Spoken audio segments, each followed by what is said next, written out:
Good morning, my name is Vincent and ako yung may-ari ng compound and nandito ako ngayon naka-base sa Cebu City pero dyan sa compound natin sa Arcalis compound meron akong pinamanage dyan, isang manager natin si Ate Viole Hineta, okay, and Sergeant at Arms natin si Dominic Mangmang. Sila yung dalawa na nagpapatakbo kasama ko ng compound ngayon. So ngayon, bakit ako naggawa ng quick video para sa mga bago natin na mga renters natin dyan sa compound and syempre sa mga naana sa diha karon ga puyo sa compound ngayon ko Tagalog man ko pagbisaya na ko sa mga nada karon sa compound, at least makaibaw mo nga nadyo tay house rules diha or rules and regulations of our Calles compound. Okay, so explain ko lang. Every new renter kailangan makaibaw mo ani, and if you are an old renter at least you will refresh. Okay, so number one is we have, kung makikita nyo sa rules dyan, eto lagay ko dito, sa rules dito number one, 10 PM po curfew time natin. So every 10 PM po yung gate natin nakalock na yan. Okay, so number one, bakit natin ginagawa ng curfew? Kasi syempre importante po. Ngayon ako yung nagpapatakbo ng compound, importante po sa akin na safe yung mga bata or especially yung mga students natin or lahat ng mga renter. Kasi di natin sa gawas, daghang hilabtanon, daghan mga bugoy, daghan mga pwede mahitabo sa gawas. Nganong kay bawo ko ana kay kaila po na sila nako sa una. Kung unsa ko, shout out sa mga nakaila nako sa una. So mo nang kay bawo na ko unsay laro dia sa gawas jud. So ako naniguro lang ko nga kung kinsay nasa sulod sa Archives compound, safe. And number two, syempre ang mga parents mas kampante sila nga naa sila sa compound if na curfew. Okay? Now, if there will be an exemption, kanang na yung mga night shift nga trabaho, pwede yan. So example, mo duty sila gabi, pwede yan. Okay? Other than that, kailangan curfew. Okay? And number two, muna siya number two. Every third day of the month, ang reading sa electricity natin. So ayaw mo katingala og every third of the month mag-send ko sa GC or si Dominic maana sa mga rooms ninyo mag-picture sa inyong plangka sa mga with meters natin. Okay? Kaya ako rang gi-make sure nga way maputlan kay mahal biyang balik sa connection sa kuryente. So importante nga kanang every third of the month makasend ka sa imong reading kay para mabasa ni Ate Viole ang past na to, i-minus na siya. Ang na-consume nimo i-times na to sa kung tagpila ang konsumo sa electric natin, and then mo na yung bayro nun. Okay? Ang atong ding bayad is ari sa 15, every 15 of the month. So akong gi-make sure na nga 3 pa lang gipaandam na ka kay para makaandam juga. Tama? Tama? Kasi makaplano ka kung sa pagbayad ba? Kasi if you fail to plan, you plan to fail. So yun yung motto ko eh. So kailangan at least sayo pa para at least inigting 15, walay mo rason nga ting bayad jud og kuryente. Kasi responsibility mo yan eh. Tama? Lisod sad kayo kamo gagamit, kami magbayad. Pero nga nga point ba? So at least dire ganyan yung sistema natin. Okay? Kay dati yung papa ko siya nagpapatakbo before, siya pirmi magtapal, siya pwede mag-abuno kay gano man wala man siya idea og nga nga system god. So ngayon nga ako yung nagpapatakbo, so at least inyo bito po ng konsumo ng kuryente, so mo po niting bayad na to. Okay, i-priority lang po ninyo kay importante ba ng kuryente. Nagmaputlan mo dako pig bayad ang reconnection fee. Nya hassle pa jud mo pa-reconnect mo kay mulinya, daghang process ba. Mag-waiting nya pila kadlaw ay kuryente, pait kayo. Tama? Electricity is next to food na biya, di ba? Di pwede ma-charge sa cellphone, laptop, okay? Now for the number 3 natin, what we call this, yung number 3 natin every 15th of the month, mao naging ano ko ting bayad o bill. Okay, so mo to siya, balik ko na ko ha. Number 1, curfew. Number 2, every third of the month ang atong reading sa atong kuryente. Number 3, ang timbayad na to is every 15 of the month sa kuryente yan. Okay, so every third of the month mo na timbayad na to sa atong kuryente. Okay? And then next po is what we call kaning tawag nato sa number 4 natin is all payments for rentals and electric bills should be given directly to Ate Viole or Vincent Arcales via GCash or via bank transfer, payments given and to unauthorized people is invalid. Ako na yung ginagama nga rules kay before sa mga karaan jud sa Arcalis compound, wala jud siya natarong system before kay kanang mo nang way dugay kay way repair, way system nga naman kanang lahi-lahi maningil, di ba? Lahi ang tagaan niya. Ang mga kuyog sa kumpapa sa balay, mga palahubog, mga naibisyo. So inigbayad nila, dili nakaabot sa kumpapa ang kwarta, adto ra taman nila. So magamit ba? So mo tong walay pang maintenance sa compound, walay even akong papa mahot daw og kwarta ana ba. So mo na nga that time, so nag-appeal nako kay total kami masay nag-invest aning balay pod, ng mga balay ni nagkapatukod. So ako na nag-manage karon. Akong papa sa mga kabaw mo na diri. If you wanna talk to my father, naa na ko gapuy akong papa karon. So ako na relax na kapay na pagguhago dia kay sakto na ng edad mo dapat magsige na kag travel, relax na ka kami na kung naman gani dapat mag hard work kita nga mga batanon. Tama? So kami nagabanat karon. So anyway, mao na siya regarding about sa payments, mao na siya. Okay? So ang authorized na to sa Tivioli or ako via GCash. If other than that, nya wala mi naka-receive, dili pod mi makaingon og paid ka resibuhan mo na. Gets ninyo? And then don't get me wrong, kani based on my experience pod, maghatag bi mig letter ha every kung kinsay bayro nun 1 to 15, mohatag mig letter na aris mga 1 to 5 mag-distribute mig letter. Bisan pag tingbayad nimo 14 or 15, mohatag mig letter nimo 1 to 5 first day to 5th day of the month. Don't get me wrong, wala mo na mo giharas, wala mo reminder lang ko na siya.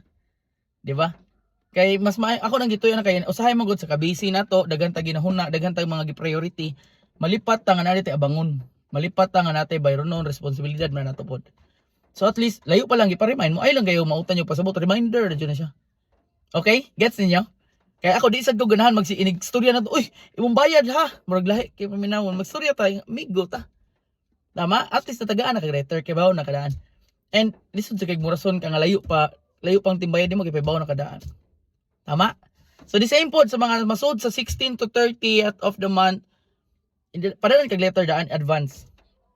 Okay? Either sendan kag tagaan kag letter ha personal or pwede po i-send sa messenger. Basta ang purpose na reminder lang sa responsibility. Okay?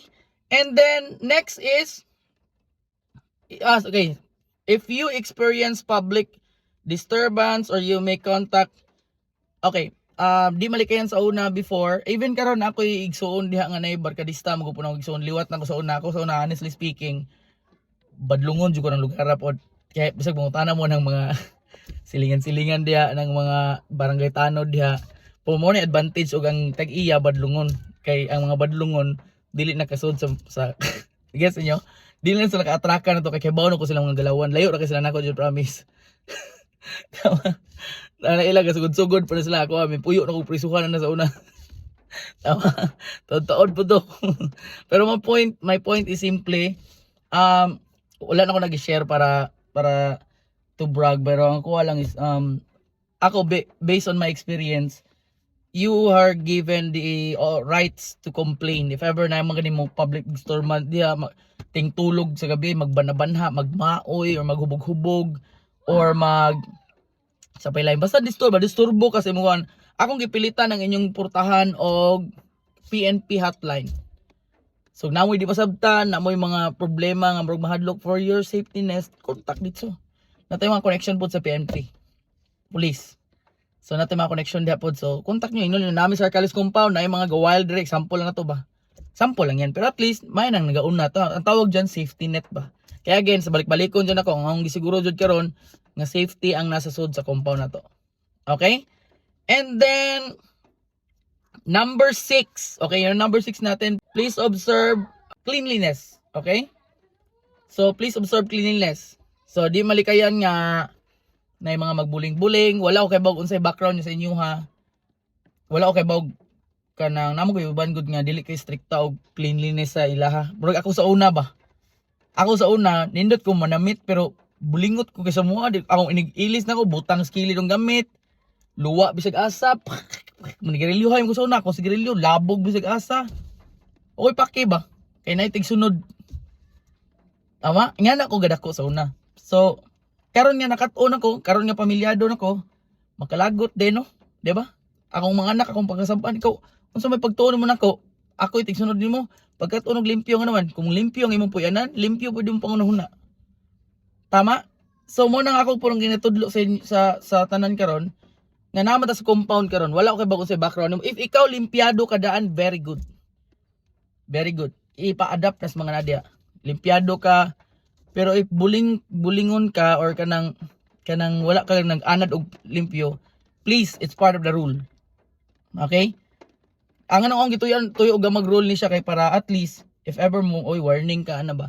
If ever di juga patuo, da wala ko mabuhat sorry for the term, maapektaran mo gud ang uban. Example, bulingot ka kayo tapos babaho na kayo yung lugaran niya.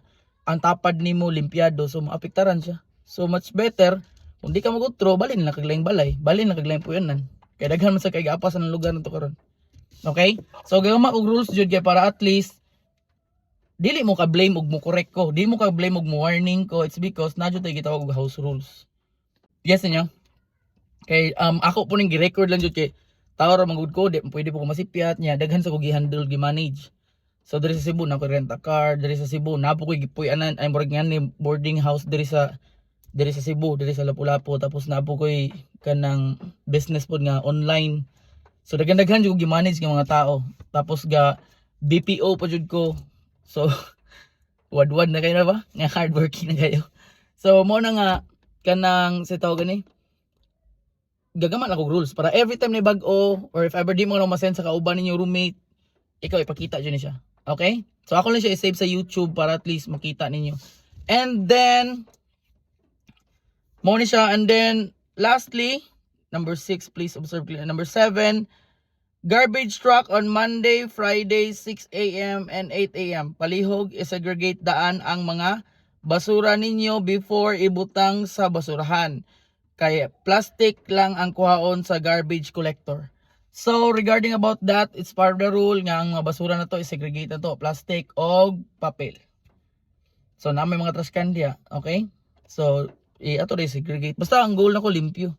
If ever mo initiate mo og kanang mga limpyohonon, much better. Or if ever na mo tudluan, basta unity. Total og limpyo na yung gipuy-an. Kamo mo naman sa mayahay po diya kay kamo may gapuyo diha, di ba? So ako lang ipa-adapt nga cleanliness and jud tanan. Okay? If natay kauban sa balay nga gadag buling-buling sa pikas balay, badlong na po nimo. Uy, usara ba na sa rules? Kaya pasig madamay ta diri, di na ta kapuyo diri. Okay? Palihog ha. On your number 8, if you have any concerns, comments, suggestion, please feel free to message in our GC. So mo na purpose nga natay GC diri karon, it is because syempre basig natay mga complain or mga pangutana nga mao ka mo storya ba butang sa GC or i-personally mo message nako mo sabot ra mo ko bisag pangutan-on yun ng mga na-diri. Open mind ko, meaning willing ko maminaw sa side sa tao na ba mo bitong daghantag ng probably daghantag mga amigo kay kamao ko mo sabot po sa side to side guta sabtan na lago buta sabtan na po ko sa side, di ba? Sabtan na lang ta tabangan na ra ta. Unya if namoy kanipod speaking about namoy mga complaints sa inyong mga rooms, and then ako di pa majud na totally daghan pa jud mi giapas karon kay pag ngani mo guning scenario da karon before bisan pag kami gapundar ng mga balay family gihimo na mong family business ba ang papa gipa-take charge ano man yang papa dili negosyante. So daghang mga flaws before niya. Mo lagi to daghan pong mga pangikik niya ana ba. So luoy ang akong papa kay kanang ang yamoy kwarta nga masave ba. So paguman sa way masave niya kwarta kung nay mo request nga mga borders payuhon ni pa na wala siya makahatag. So ang mahitabo sa una kanang iyang pension maapil taon og lunod sa mga apsunon. Ya di bialalim kung kay bawo lang ka sa pilay pero nun monthly ana mga bills mga ayuhon di jud lalim ang apsunon. Yang gasto karon mo papanday ana ba. So normally gar recover jud karon. So pag take over nako naabot mo na sa point nga katong mama nako bago pa namatay. So akong papa murag desperate. So sagdaan nila sa bahay sila unto na sa bahay basta straight pila ka adlaw pila ka months nga hubog. Niabot sa point nga di na kabarog ang papa tapos suka di musuka ng kinaon, di yelo ng mata na ba. So mo nung time nga gi-rescue na ko siya. Daan siya nako karon diri. Nya mo nang ako nag-manage karon sa compound. So kung salig po siya nako kay kanang mo lagi negosyante masud ko. So mo na nga kung naa man sa side na ako manggod karon, kung naa mo mga complain, ayo lang pud mo dito judge. So mo karag di ka katagad dito sa akong complain diri daghan biya pud mo. So if approach ko send mo ni siya Sir Vince, mo ni complain na mo sa mong room. Atong isa-isahon lang na. Kung nga po ko'y budget, mo na sad ko nga wala pa budget hot lang ta. Hama. Pero if example nga ni break sabtanay gud ta. Duhoy ba kapatiran ba? Send gusto ko or Sir Vince magpa-repair ko og money mo na. Nya ako wa pay pundo ang compound ron kay bag-o pa taga patungod og balay. O sige nga nitong pamaagi. If ever ikaw may napundo diha, bayari na, paresibo lang, mo refund ko. So at least okay na aksyonan agad yung complain, mabalik pa yung kwarta. Or i-deduct na to sa yung monthly. Nga na ba? Gets niyo? Ang ako is ma-comfortable mo and at least lami mo nang hamugaway ang kapuyan ba? Tama? Walay dumot-dumot, ano ba? Harmony. And akong vision na ponpon, banding-banding tadi. Okay? So hope naka-learn mo, those are the rules and regulation of the renters. So muna yung mga ito ipakita and ato i-follow. So once again, my name is Vincent and thank you and God bless. Bye!